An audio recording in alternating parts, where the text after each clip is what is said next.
Hello BookTube, Sarah here and welcome back to my channel. Today I'm coming to you with my October 2017 wrap-up. And I have a co-host. This is Goran. If you were just watching my weekend reads that I just recorded, of course he's still here. And as you guys know, I do bulk films, so you might see the Goran in this video and maybe the next one, depending if he decides to stick around. So, in effort not to make this, well, he's not going to stick around, so you got to see him. Let's jump right into it and get started. So let's start out with my stats for the month. I read a grand total of 17 books this month, which is exactly the same as what I read last month, so that's pretty good. I'm not complaining about that at all. According to Goodreads, I am 10 books ahead of schedule for my goal. I think I'm at 90% completed at this point, so that's really exciting.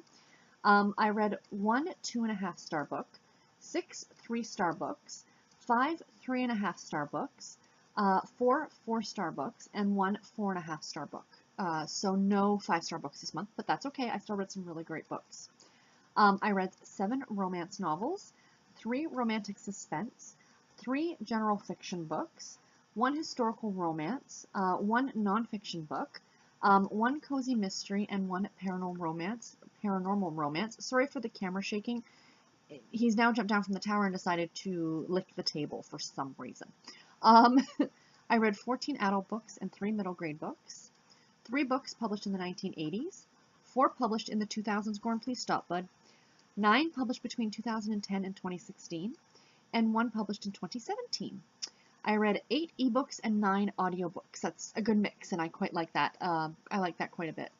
I read 16 novels and 1 novella, a grand total of 4,556 pages, which works out to be approximately 147 pages a day. My year-to-date page total is 43,213. Fantastic. I am so pleased again with how well I am doing this year. So, the books that I read this month, let's start off with the Babysitter's Club books, which I don't generally do reviews of. I read book number 14, which was Hello Mallory. I gave that book 3 stars. It's Mallory's first book in the Babysitter's Club and how she joins the club and how she's being treated at the beginning and things like that. I read book number 15, which is Little Miss Stonybrook and Dawn. I also gave that book 3 stars. There is a Little Miss Stonybrook pageant going on in town, and this one was a lot of fun because each of the babysitters had a different babysitting charge that they were kind of preparing for this pageant, and it's how the girls kind of, you know, my girl's going to win, no, my girl's going to win, that kind of thing. It was a lot of fun. Even though I don't agree with beauty pageants for little girls, it was still a cute read. And I read book number 16, which was Jessie's Secret Language, which also got 3 stars. And this is about Jessie, who's one of the newer members of the Babysitters Club. She joined with Mallory, and she's one of the 11-year-olds. And she has a new babysitting client who is actually deaf. And the secret language that she's learning is sign language. And this really made me kind of want to learn sign language myself. It was very well written and very interesting. So let's jump into all the other books. And if you're new to my channel, the way that I do this is I go from my least favorite book to my most favorite book every month. I'm also now, this is fairly new, I think did I do it last month? I don't think so. But I'm now going to be mentioning for every book that I read, almost all of them fit challenges that I'm doing. I'm all about doing different challenges. I don't generally do read-alongs or read-a-thons, but I love doing challenges. So, which is kind of the same thing if you think about it. Like, a lot of read-a-thons have you, like, you know, if it's a Halloween read-a-thon, read a book with a skull on the cover or something like that. It's the same idea. It's just a longer time period, and I don't do well under pressure, so these seem to work for me. So I will be mentioning all the challenges as well that I read these books for, so that's kind of fun. So we'll start off with my least favorite book of the month, and that was A Cowboy in the Kitchen by Maxwell.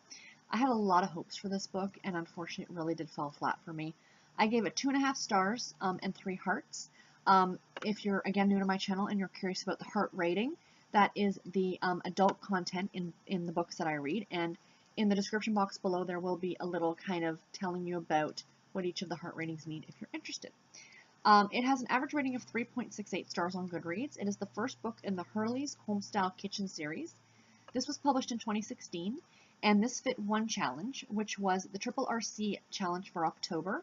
And it was challenge number 5, which is International Frugal Fun Day, which I think was read a book that you got for free, and I think I picked this one up for on Harlequin for free. So essentially this is the story of a man who has lost his wife passed away. and he's now caring for his young daughter alone, and he needs help. And he hires, I think her name is Annabelle. It's been a while since I've read this book. And he hires Annabelle to teach him how to cook. And then they end up getting married as like a marriage of convenience, so that way his in-laws can't get the daughter and take her and like raise her, and he wants to keep the daughter with him. But what really bothered me was his attitude. He pretty much wanted her to like be at home to meet the daughter's school bus and to make sure dinner was on the table and her hair was perfectly braided and her clothes were washed, and he was looking for a maid. And the whole time I'm reading it, I'm like, well, why don't you just hire a housekeeper? It's the same thing. Like, it just didn't make any sense to me, and it kind of bothered me. It was well written. I just didn't agree with the story, like the storyline. And again, with something like this, I will continue on with the series. I think I have the third book in the series. So I'll go back and I'll also read the second book. I'm going to continue on. Again, it wasn't bad writing or anything like that. I just didn't agree with the choices that the characters made, which is what made me drop the rating. The next book I want to talk about is Pumpkin Spice by Courtney Hunt. I gave this book 3 stars and 3 hearts. It has an average rating of 4.02 stars on Goodreads. This is the 10th book in the Cupid's Coffee Shop series, and it was published in 2016. This is a novella, and this wasn't for any challenge or anything like that. I'm just reading one of these every month until the series is done, and I've only got 2 more left to go. This was a cute story. It's about a man who is the principal of the local high school, and he hires the new football coach thinking it's a guy who goes by the name of Nate, but it's a girl because Nate is short for Natalie, or Nat, I should say, and it's their romance. It's a really short book. They're only like 40 or 50 pages long. Quick, easy read. I really enjoyed it. Next up is Her Best Friend by Sarah Mayberry, excuse me. I gave this book 3 stars and 3 hearts. It has an average rating of 3.59 stars on Goodreads. It is the first book in the More Than Friends series. It was published in 2010, and for this challenge, it fit the RRC October Monthly Challenge number 7, United Nations Day, which is read a book that it does not take place in your country, and this book took place in Australia. I like the story. This was me giving Sarah Mayberry another chance because the other book I read by her this year, I did not like at all. This one I liked, but I still had some issues with it. Again, if you want more on my thoughts on any of these books, I will link in the description box below all the books, of course, along with links directly to my Goodreads review, so you can check out more of it.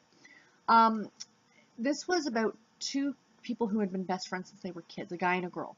And then this other girl moves to town, and she kind of joins their threesome, and they become like the 3 Musketeers. They're quite young, like this is before high school. Well, then high school hits and what have you, and Quinn, the male lead, he falls in love with Lisa, who's the new friend who just moved to town. And the 2 of them later on, like after college, end up getting married. Well, they're now divorced.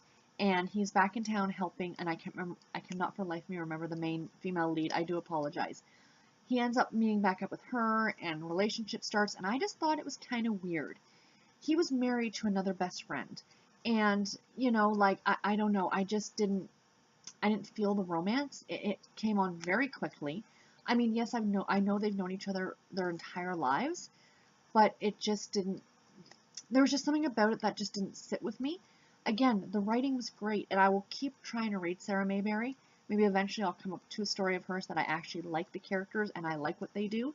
But again, this one, not so much. Next book, Colton's Secret Son. This is by Carla Cassidy.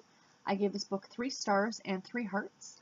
It has an average rating of 3.85 stars on Goodreads. It is the first book in the Coltons of Shadow Creek series, and this was published in 2017. The challenges for this one was for the Candyland Quarterly Challenge. Now, this is a newer challenge that I'm doing, and essentially there are 30 different prompts, and this takes place from September 15th to December 15th, so a 3-month, a quarter, you know, it's the fall, essentially.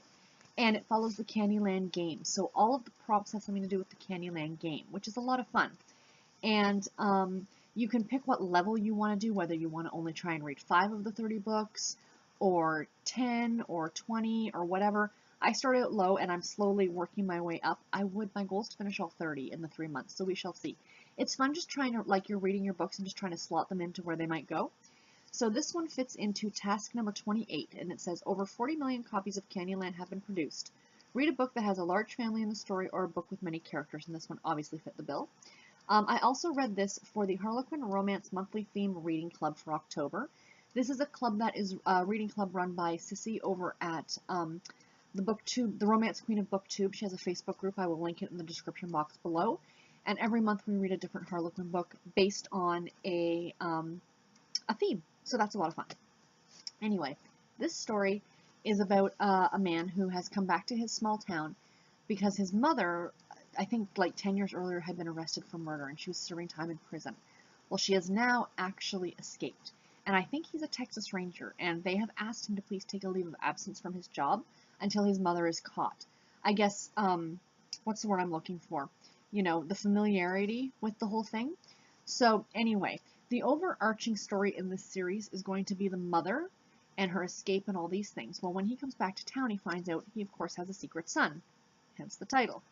And that secret son is kidnapped, just as they're getting to know each other. And, you know, I enjoyed this story, but I didn't like the main character. I think his name was Knox. And I didn't like his name. Like, you can't get more romance novel name than a guy named Knox. And yes, that's as in Fort Knox. And that's what he kept getting referred to as in the book. The relationship between him and his son, I didn't buy. At the very beginning, he didn't know, like, the son didn't know he was his father. But yet, they seemed very familiar with each other. Within a day of meeting the boy, he comes over to take him out for the day. Like, if this is not a small child, this I think is a 10-year-old boy. Wouldn't he question, you know, who's this strange man and why are you, like, the mom gave her permission, but I just found it odd that, you know, he didn't question going out and having fun with this guy. Like, I don't know. It just seemed weird. Plus, when they were looking for the boy, there's this one scene where they go and investigate, like, a lead, and they check, like, the outhouse or the shed, but they don't check the actual house, which has also been abandoned. Like, duh. I'm not in law enforcement, and I think I would also get a warrant for the house, but that's just me. Anyway, so yeah, not a great story, but it was an enjoyable read, and it passed the time. The next book is A Girl's Guide to Vampires by Katie MacAlister. This was narrated on audio by Karen White, who I pretty much guarantee is going to be the #1 narrator for the year for me. Every month I have at least 2 books by her narrated. I gave this book 3.5 stars, and I gave it 3 bordering on 4 hearts. It has an average rating of 3.71 stars on Goodreads. It is the first book in the Dark Ones series, and this was published originally in 2003.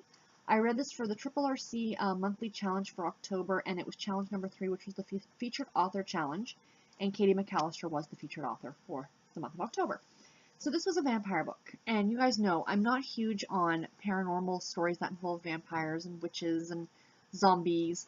I like the more ghosts and spirits and stuff like that. That's my edge of paranormal romance. But this one was good. It wasn't your sparkly Twilight type vampires. These were like, if I can use the phrase, real vampires and rice vampires. But I actually didn't find it that scary. The book itself was almost more humorous. I really liked all the characters. I read this book at the very beginning of the month, so forgive me if I'm forgetting some details. Again, my full review will be linked in the description box below. I liked it. It was a good story. Would I continue? I don't know. I don't like vampire fiction enough to maybe warrant more time reading it. But if it comes up again, I got this one from my library. I think they might have the next couple. If something fits into a challenge, I might go ahead and pick the next one up. But I'm not going to rush out to listen to it. Let's put it that way. The next book is Yarn to Go by Betty Hechtman. I just want to make sure I've got the right one. Yes. Yarn to Go by Betty Hechtman, excuse me. This was narrated on audio by Margaret Strom. I gave it a 3.5 star rating, and it's only 2 hearts. It has an average rating of 3.75 stars on Goodreads. This is the first book in the Yarn Retreat Mystery Series. It's a cozy mystery, and it was published in 2013. I got 3 challenge spots out of this book. It excites me to no end when I can fit a book into more than one challenge, let me tell you.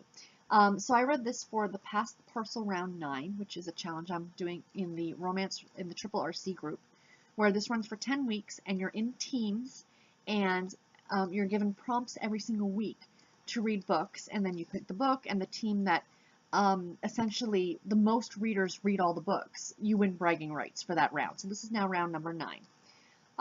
And so it was for week number 7, which was read a book by a female author. And yes, the big boy is back up and visiting with us. Hi, buddy. So you're only getting half of Gorin. This was also, again, for the Candyland Quarterly Challenge, task number 26. Read a book whose author's first or last name begins with either an A or an E, or a book set in California. This book was set in Northern California. Sorry, Bernard is scratching up a box. Bernard! Excuse me just a second. Sorry about that. So like I said, this book was set in California, and the third challenge was for the Triple RC October Challenge for the month, which was challenge number 6, which was Wear Something Gaudy Day, and I think you had to have a cover that was really bright, and this one fit the bill. So yeah, this one, I liked it. I didn't love it. I think I had high hopes for this book going into it. The narration wasn't that great. I had said in my review that I might actually go ahead and read the rest of these on an ebook, but I might just go ahead and listen to them on audio. They are really quick, cute stories. It is a cozy mystery, and it's about a woman who, her aunt passes away, and she ends up getting left this yarn retreat business in a way. Like, he's even further up the tower, in case you're curious. You can see his tail.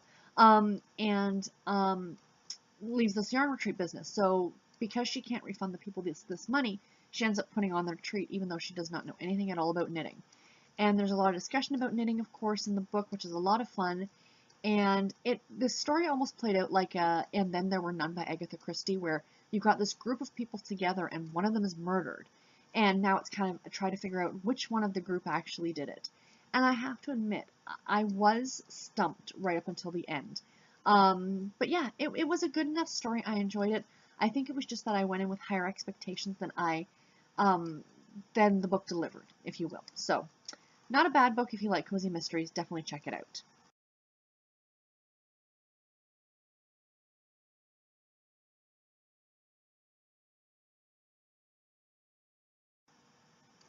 The next book I want to talk about is Melt My Heart Cowboy by C.J. Carmichael.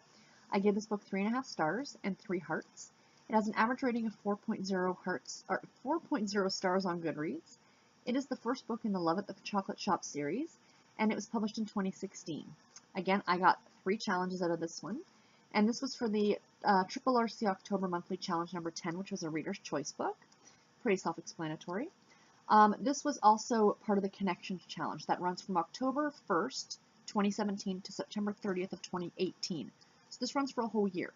And what this challenge is that as you read books, they have to connect to each other. So, for example, if your first book is called Cowboys in the Wild, I don't know, I'm just picking random books. You know, this is the next book, Melt My Heart Cowboy. Cowboy and Cowboy fix up together. So it can either be author's first or last name that can match. It can be words in the title that can match. I mean, and or the don't count. Or you can match up years. So like if one book was published in 2016 and the next book was published in 2016, they do connect. But you can only use the year once, and then you have to have 2 others, and then you can use the year again. There's all the details are in the group, in the Triple RC group. Actually, I will link that challenge in the description box below, because you can join at any time and backdate your books if you want, like anything that you've read in October that might fit. So this was for the second, this was the second connection that I got. And I also read this one for the Candyland Quarterly Challenge for task number 29, which was read a book with a character who plays games with a nice or sweet person's heart, or a book with something sweet on the cover. As you can see from the cover, it's a candy shop or a chocolate shop. I really, really like this book, guys. It was super adorable, super duper sweet. I fell in love with the characters. I fell in love with this small town. There's a lot going on. You meet a lot of secondary characters who are going to appear later in books, which is the norm for contemporary romance. If you like these like sweet, light romances, I definitely recommend you check this out. I gave this book 3 hearts, so there is some adult content in here, but it's on the much lower side. You know, almost like a Debbie Macomber or a Cheryl Woods, as opposed to a Jill Shalvis. If we had a rating scale. I think all of you who read romance totally understand where I'm coming from on that one. The next book is The Betrayed by Heather Graham. This one was narrated on audio by Luke Daniels. I gave it 3.5 stars and 3 hearts. It has an average rating of 4.09 stars on Goodreads. It is the 14th book in the Crew of Hunters series. This was published in 2014, and I hit 3 challenges out of this one too. It was for the Triple RC challenge for, number 9 for the month, which was Halloween, which was Read a Paranormal Romance. This was also for the Pass the Parcel challenge. This was for week number 8. And this was to read a book with a cover in dark colors, and I just slipped under the wire with this one. They allowed me to read it which was great because this came in at the very end of the month, and I needed to read it before the end of October, so I just slipped in with this one. And this was also part of the Candyland Quarterly Challenge. They have bonus tasks, and in the case of these bonus tasks, there are 6 different colors of cards in the Candyland game. So you had to read a book with all these 6 different colors, like one of each color. So this is the one that covers the green cover, essentially. I really enjoyed this. I do find these books can sometimes be predictable, especially because I'm reading one every month. They're not back to back, and I'm reading books in between, but there's a lot of the same elements and things like that that come into play. What I think really, really made me enjoy this book so much more is the fact that this book was set in the Hudson River Valley in New York State, which is about an hour outside of New York City, which is where I just was 2 weeks ago on vacation. And it was so funny, when I was away that weekend, we kept passing over this bridge, over this river. And it wasn't until we were coming back on day 2 that I read the sign, because I was the passenger in the car, that I noticed it said the Hudson River, and that's what we were passing over. And I'm like, oh, we're in the Hudson River Valley.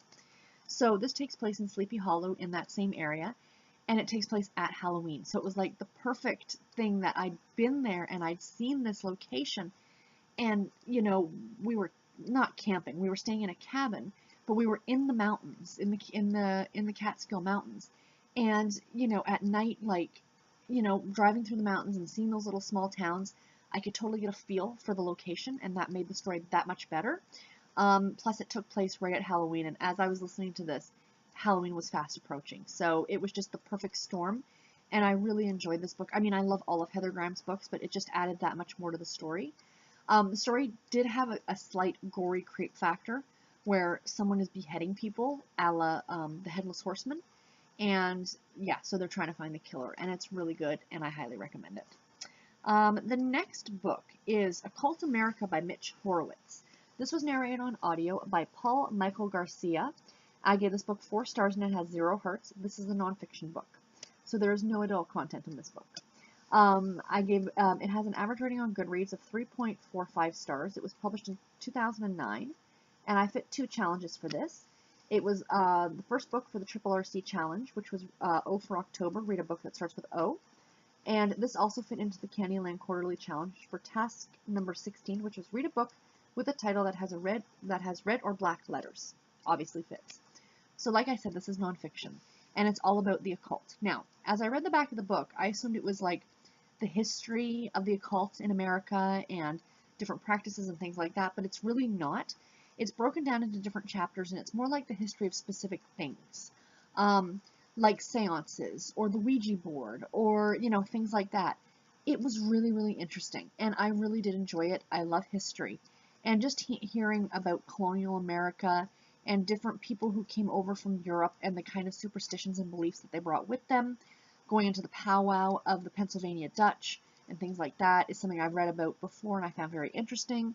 If you're into that kind of thing, I definitely recommend you check this out. The audiobook was really great. And yeah, I really, really enjoyed this book. Next up is Body Movers by Stephanie Bond. This was narrated on audio by Maureen Jones. I gave it 4 stars and 3 bordering on the lower end of 3, almost 2 hearts. It has an average rating of 3.84 stars on Goodreads. It's the first book in the Body Movers series, and it was published in 2016. Again, I got 3 challenges out of this one too. This was for Past the Parcel week number 6, which was read a book released by a publisher starting with one of the following letters, M, B, P, H, or L. And this was originally published by, is it Mira Books, which is a subsidiary of Harlequin. And Candyland Quarterly Challenge. This got the yellow cover, as you can tell. And this was our pick for October for the Not Just Romance Novel Book Club that I run. So, I love this book. I only gave it 4 stars. I didn't love it as much as the first time I read it. It's funny how you grow as a reader and your tastes and stuff like that change. I still really enjoyed it, and I will still recommend this book because it's a great murder mystery to find out who done it. And even though I read the book before, I had forgotten who done it, and it was a surprise to me again when I got to the end. The one thing that drove me insane about this book was the narration. For those of you who may have read the book for part of the Triple R, or for our book club, Hannah, which is Carlotta's the main character in the book. She's had a really rough life, and she looks after her younger brother. I mean, he's an adult, but she still feels the need to take care of him. There's a whole bunch of things going on, and her ex-boyfriend's wife ends up getting murdered. And then it's the story of them trying to find out who murdered her. And, you know, in the story, Hannah is Carlotta's best friend, and Hannah is described as like a punk goth chick, wearing leather, piercings, her hair is like striped, like it's like black with stripes. But when the narrator did her voice, Hannah's voice, she made her sound like a valley girl, like, oh my god, hi, how are you? You know, that's not, having read the book and knowing Hannah's character, having read all first 6 books in the series, and knowing Hannah's character, and then listening to this, if I had just listened to this book on audio, that's not at all how I would have pictured Hannah. And it really kind of bothered me that, you know, I think maybe the narrator should have gotten a bit more direction. Maybe I'm completely wrong on how I pictured Hannah. Again, if you guys read the book for the Triple R or for the book club, please let me know your thoughts. How did you picture Hannah? I pictured her as a goth, and not with that type of voice, but that's just me. So again, I did enjoy it. I do recommend this series, but maybe just pick it up in print or ebook. Skip the audio. Next book, Animal Attraction by Jill Shalvis. This was narrated on audio by Karen White. I gave this book 4 stars, and it was 3 towards the end, 4 hearts. It has an average rating of 4.14 stars on Goodreads. It is the second book in the Animal Magnetism series, and it was published in 2011, and I got this for 2 challenges. So this was for task number 4 for the Candyland Quarterly Challenge, which was characters. This was part of a character, and it was Grandma Nut. Grandma Nut lives in a peanut brittle house on the corner of Candyland. Read a book with extended family members somewhere in the story, or a book coming up on your to-read list right around the corner. So this one I wanted to read because I read the first book earlier this year, and I wanted to continue on with the series. And this also fit task number 8 for the Triple RC Challenge for October, which was Make a Difference Day, which was read a book about somebody who helps other people, like a firefighter or a cop. This story is about a vet. Animals are people too. I counted it for the category. I really enjoyed this book. It's about Jade and, oh my gosh, I can't remember his name. Again, I've read a lot of books this month, guys. And he's one of the vets at the, I want to say his name is Wes, but I don't think that's it. And he's the vet, she's the receptionist, and she has this backstory of something that happened to her, and it's their relationship, but she only planned on staying in Sunshine, Idaho, which is where this series takes place, for like 18 months, and then she's going back home to Chicago.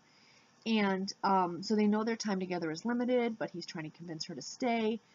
This book, be warned, for those of you who are not a fan of Jill Shalvis's more spicy works, this one, I'm listening to it on audio and I'm like, this is fairly tame, I got to the last quarter of the book and the spice factor went through the roof. It was constant. Like, I was driving in my car home from work and I'm listening to it, and you don't realize how loud your radio is until the older couple in the car beside you kind of look over and go, like, what are you listening to? And then you turn down the radio. So you're just listening to it yourself. Yeah, it got really, really hot and spicy, so be warned, but I do love this series. What I love so much about the series is the animals, that the animals are almost given, the animals do have personalities, and Jill Shalvis writes that so well, and I really, really, excuse me, I really love this book. Alright, so we're on to the last 2 books, guys. The next one is The Boss and His Cowgirl by Silver James. I gave this book 4 stars and 3 hearts. It has an average rating of 4.16 stars on Goodreads. Out of all the books that I read this month, it has the highest Goodreads rating of all of them. Just saying. This book is book number 3 in the Red Dirt Royalty series. It was published in 2016, and I again got 3 challenges out of this one. So this was for the Triple RC Monthly Challenge for challenge number 4, which was World Smile Day, which I think was read a book that makes you happy. The next challenge was for the Candyland Quarterly Challenge, task number 15, which was read a shorter book, 200 pages or less. This one fitting because it was only 192 pages. And the last one was for the October 1st to September 30th Connection Challenge, which was number 3. So the book prior to this one was Melt My Heart Cowboy. This one is The Boss and His Cowgirl, but both of them were published in 2016, so I was able to use the year.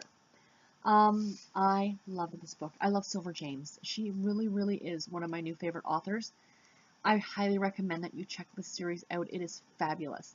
So this is the 3rd brother of the Barron brothers, and he is a U.S. Senator. And Georgie is his speechwriter. They've known each other for years. And it wasn't until an incident happens at the very beginning of this book that he kind of begins to notice her in a more man-to-woman sense. as a boss to employee sense.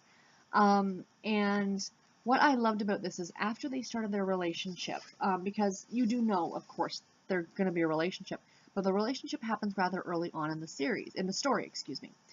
And what I also liked about this one is that with the second book, it almost crosses the timeline of the second book, because as you're listening to part of it, like this takes place over, I think, at least a good 6 to 8 months. At one point, I'm like, wait, didn't I read about this before?